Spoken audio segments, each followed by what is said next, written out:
ஓம் சைராம், ஜெய் சைராம். என் அன்பின் பிரியமே, உன்னை மாற்ற வேண்டும் என்ற எனது விருப்பத்தினால்தான் இந்த நிகழ்வுகள் எல்லாம் உன்னை எட்டி பார்க்கிறது. உன்னிடம் நிறை குறை என்ன என்பதை சூழ்நிலைகளில்தானே உணர முடியும். அதை புரிய வைக்கத்தான் இவ்வளவு நிகழ்வுகளை நான் நடத்தி வைக்கிறேன். நீ நிச்சயம் ஜெயமாக வாழ்வாய்.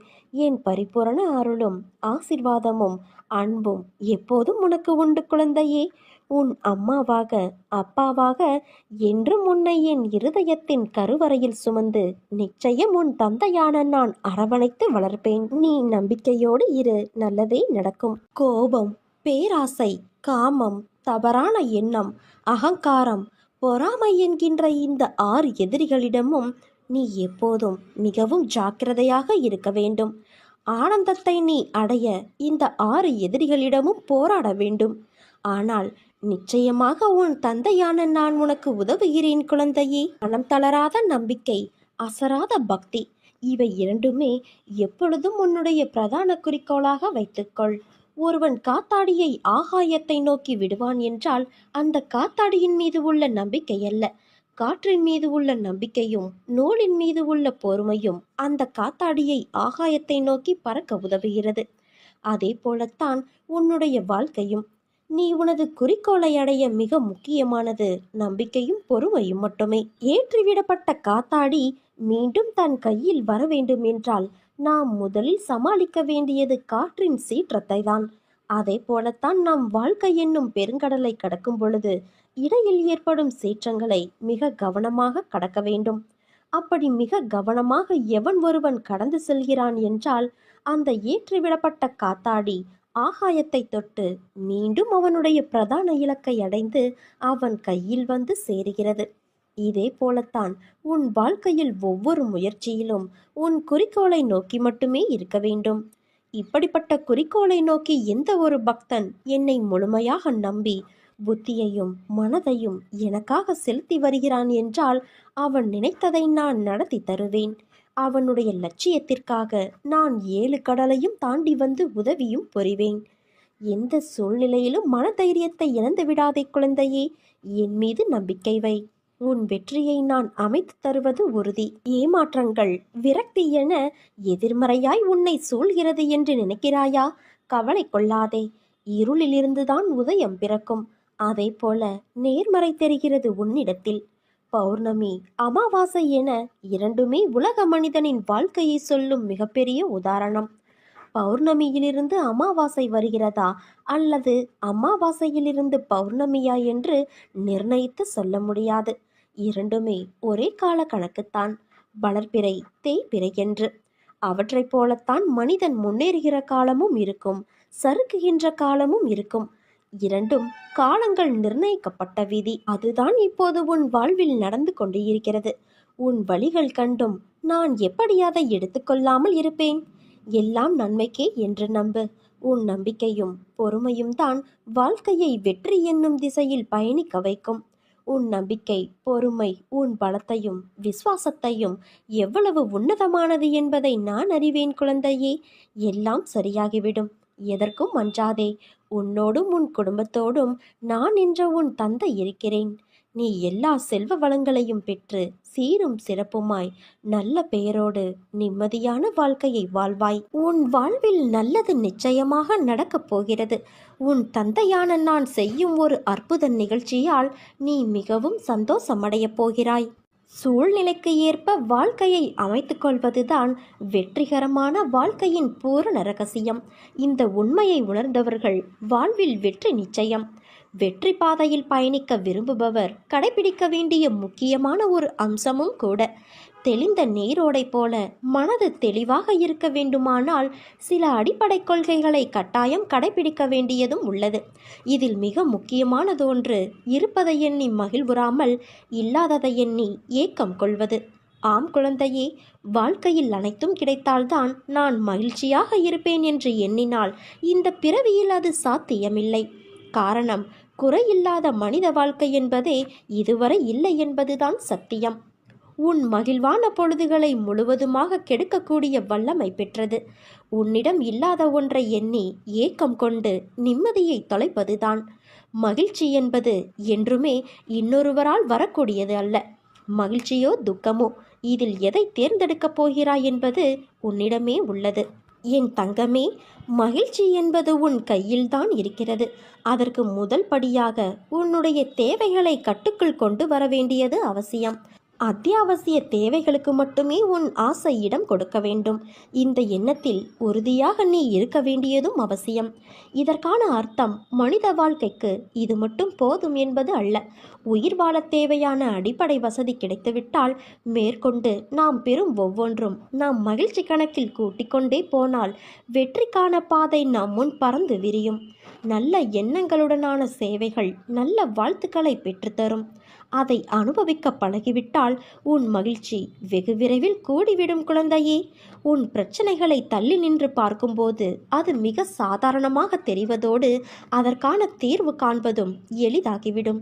நான் மகிழ்ச்சியடைய என்ன இருக்கிறது? குழந்தையின் மழலை, மலர்களின் மனமழகு, இயற்கையின் இனிமை, பறவைகளின் கானம், இப்படி ரசித்து மகிழ எத்தனையோ இருக்கிறதே. பெற்ற சிறிய வெற்றியையும் மனமகிழ்ந்து கொண்டாட பழகினாலே உற்சாகம் தானாக பிறக்கும். அடுத்த வெற்றிக்கும் அது அச்சாரம் போடும். ஒவ்வொரு சிறிய வெற்றியுமே ஒரு ஆசிர்வாதம். அதனால் நீ எதற்கும் கவலை கொள்ளாதே. நம்பிக்கையோடு செயல்படு.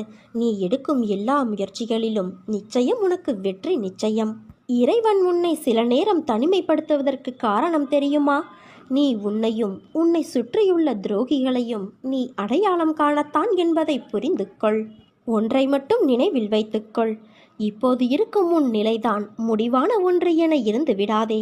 இதைவிட மிக சிறந்தது உன்னை நோக்கி வர காத்திருக்கிறது. சில நேரம் நீ மகிழ்ச்சியாகவும் சுறுசுறுப்பாகவும் இருக்கின்றாய். ஆனால் சில நேரம் மிகவும் சோர்ந்து போய் கவலையில் மூழ்குகிறாய். எப்பொழுதும் உன் மனதை சுறுசுறுப்பாக வைத்துக்கொள்ள என் நாமத்தை நீ உச்சரித்து கொண்டிருந்தாலே போதும். நீ வாழ பிறந்திருக்கின்றாய்.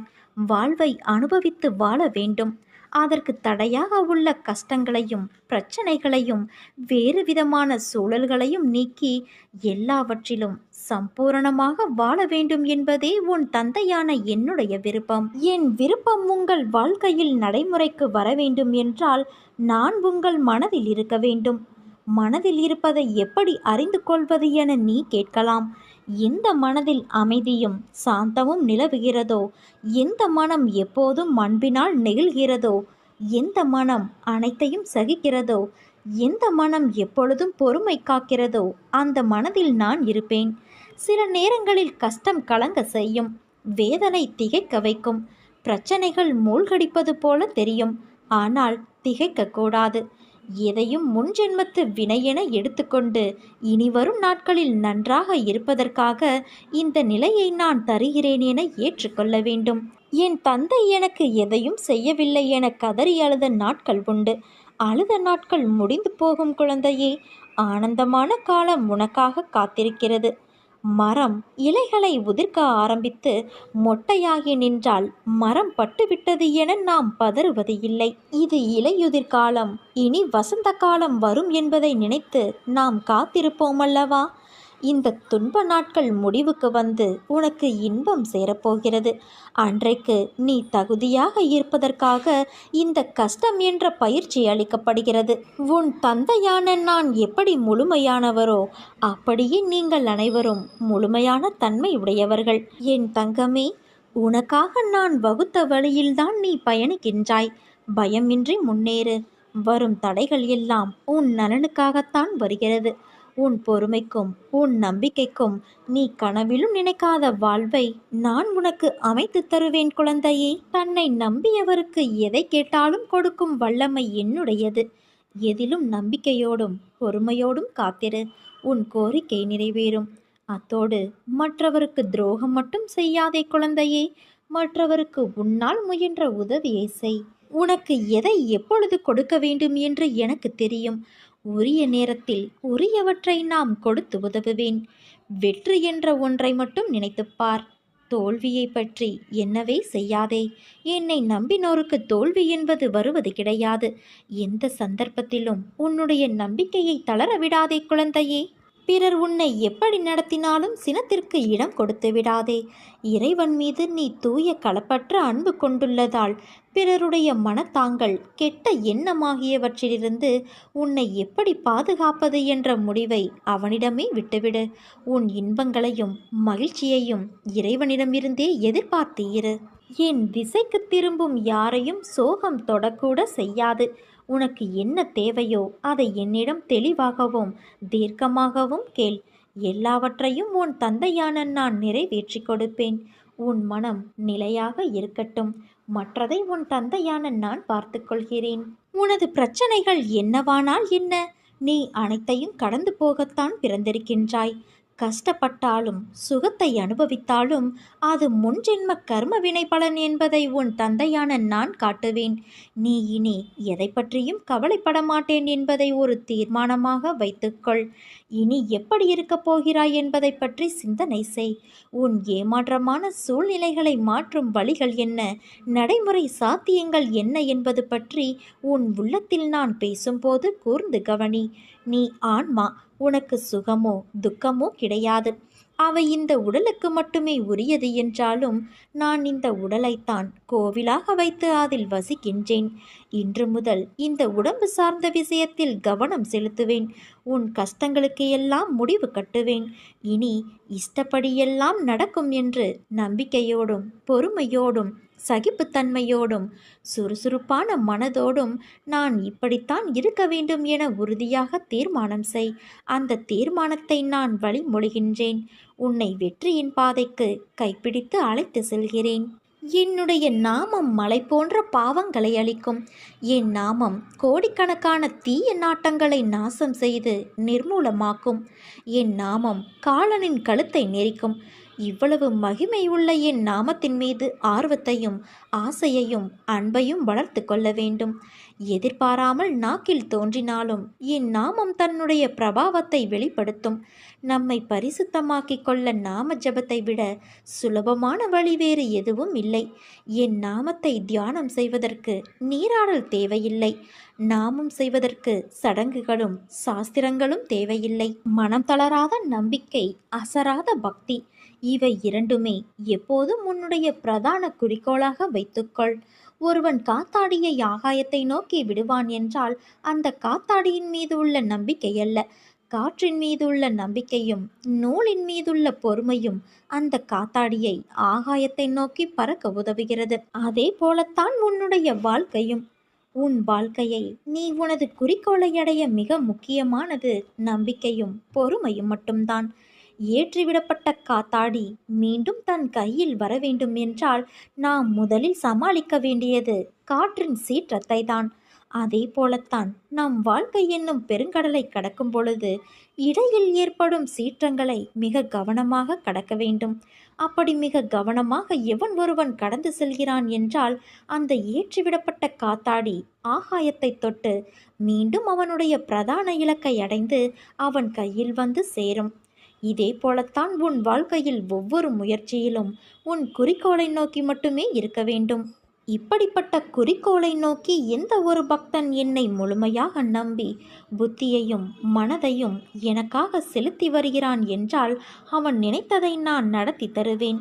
அவனுடைய லட்சியத்துக்காக நான் 7 கடலையும் தாண்டி வந்து உதவி புரிவேன். எந்த சூழ்நிலையிலும் மனதைரியத்தை இழக்கக்கூடாது. என் மீது நம்பிக்கை வை. உன் வெற்றியை நான் அமைத்து தருவது உறுதி. என் வார்த்தைகள் மீதும் நம்பிக்கை வை என் குழந்தையே. நம்பிக்கையும் பொறுமையும் தான் பக்தி என்ற தேரை இயக்குகின்ற 2 சக்கரங்களாக இருக்கிறது. அதே போல சுகங்களும் துக்கங்களும் வாழ்க்கை என்ற வண்டியை ஓட்டுகின்ற 2 சக்கரங்களாக இருக்கிறது. நான் வகுத்து வைத்த சில நியாயங்களுக்கு தகுந்தது மாதிரி மனிதன் துக்கத்தை மட்டுமே அனுபவிப்பது இல்லை. கஷ்டங்களையெல்லாம் நான் சுகமாக மாற்றிவிடுகிறேன். வாழ்க்கையில் சில நேரங்களில் துக்கத்தில் மூழ்க வேண்டியதாகிறது. நீ செய்கின்ற கர்ம வினைதான் உன் வாழ்க்கையில் சந்திக்கின்ற எல்லா விதமான சுகங்களுக்கும் துக்கங்களுக்கும் காரணமாக அமைகின்றது. கர்ம வினை எதுவோ அது இங்கு பலனாக மாறுகிறது. பிரச்சனைகள் மனதை அழுத்தும் நேரத்தில் தடுமாற்றமே இல்லாமல் என் நாமத்தை சொல்லி ஆராதிப்பவர்களே என்னுடைய பக்தர்கள்.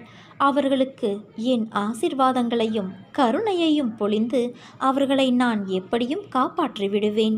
என் அனுமதி இல்லாமல் உன்னை துன்புறுத்தி பார்க்க ஆசைப்படுபவன் என்னை துன்புறுத்தி பார்ப்பதற்கு சமம். நான் உன்னோடு இருக்கையில் எதற்கும் கடுகளவு கூட ஒரு நாளும் கலங்காதே. பொறுமையாக இரு, நான் இருக்கிறேன். என்னை நம்பி என்னிடத்தில் ஐக்கியமாகிவிடு. உனக்கு வேண்டியதை செய்ய உன் தந்தை நான் காத்திருக்கிறேன் என் குழந்தையே. கடந்த காலத்தை கலக்கமில்லாமல் உணர்ந்து கொள்.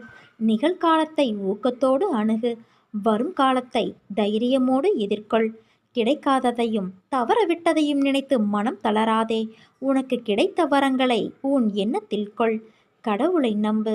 உன் தந்தையான என்னை நம்பு. நான் நல்லவர்களை என்றும் கைவிட மாட்டேன். உன் மனதிற்கு நிம்மதியை தரும் மாற்றங்கள் தான் உன் வாழ்வில் இப்போது நடக்கின்றன. விரைவில் உன் மனம் எதிர்பார்த்த அந்த நிம்மதியான வாழ்வை நீ வாழப்போகிறாய். இல்லத்தில் உள்ள பிரச்சனைகள் எல்லாம் முடிவுக்கு வரும். உன் உள்ளத்தில் அடுத்து என்ன செய்ய வேண்டும் என்ற தெளிவான சிந்தனை பிறக்கும். நல்லதே நடக்கப் போகிறது என் குழந்தையே.